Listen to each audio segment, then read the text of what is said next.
Good morning, church family.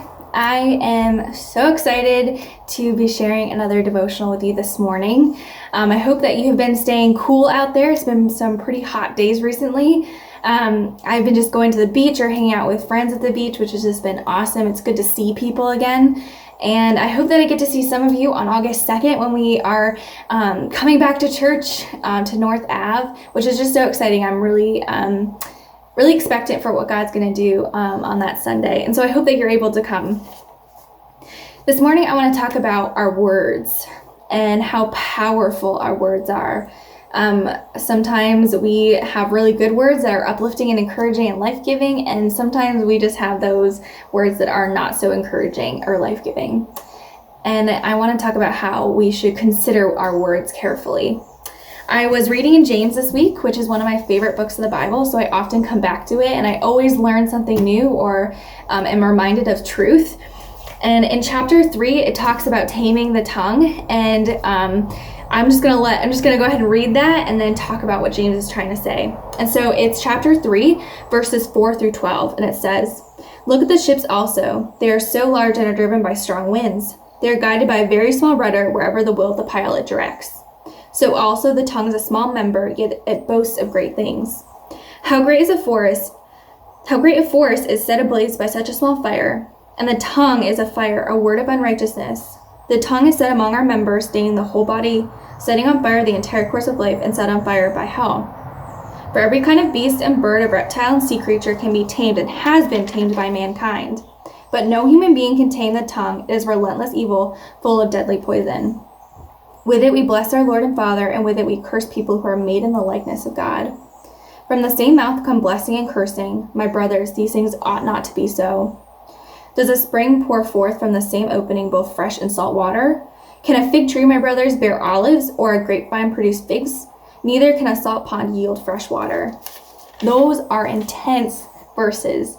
And each time I read it, I think, okay, God, if I can't tame the tongue, if it's so evil, how am I supposed to say words that are life-giving? And what James is trying to remind us of is that our words are powerful. They can be really harmful if we're not considering them. And we're going to mess up. We're not perfect. We're going to say the wrong things. But it's so important that we consider and recognize when we've done those things. Or, before we speak, asking ourselves a question. Is this helpful? Is it encouraging? Is it honoring the people I'm talking to or about? And it just reminds us how important it is to consider our words. We can be pretty careless with our words at times. I think about on social media when we just say whatever we want and we don't consider if it's honoring the people we're talking to or about, or if it's life-giving, encouraging, if it's helpful. And so I think that's somewhere to start. But it also is important to remember that we can choose to speak life with our words.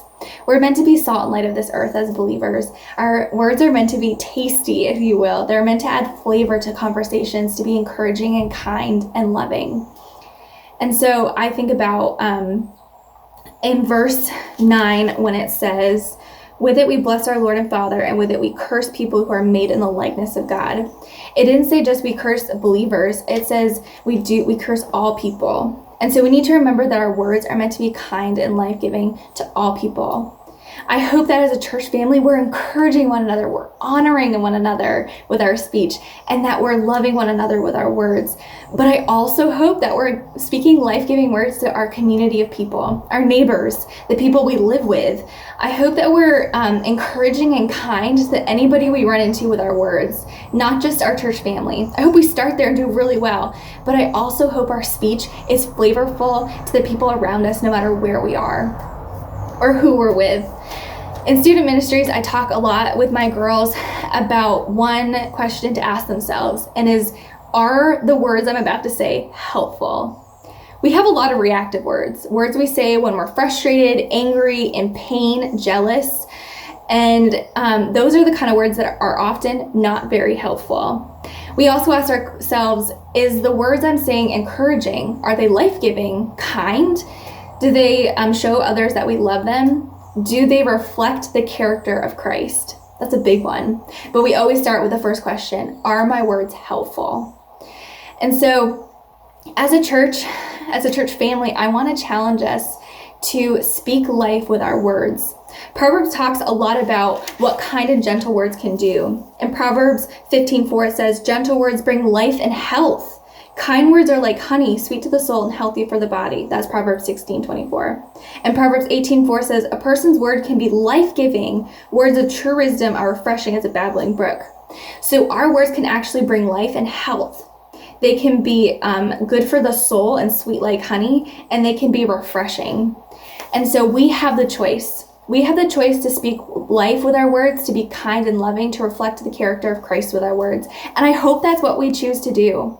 And so I want to encourage us as a church to do that for one another, but also the people around us, especially with everything that this world is walking through right now, our nation, that we use our words to build and honor one another. And so that's my encouragement for you today. I hope that you feel encouraged, and I hope that I get to see you really soon. Have a great rest of your day.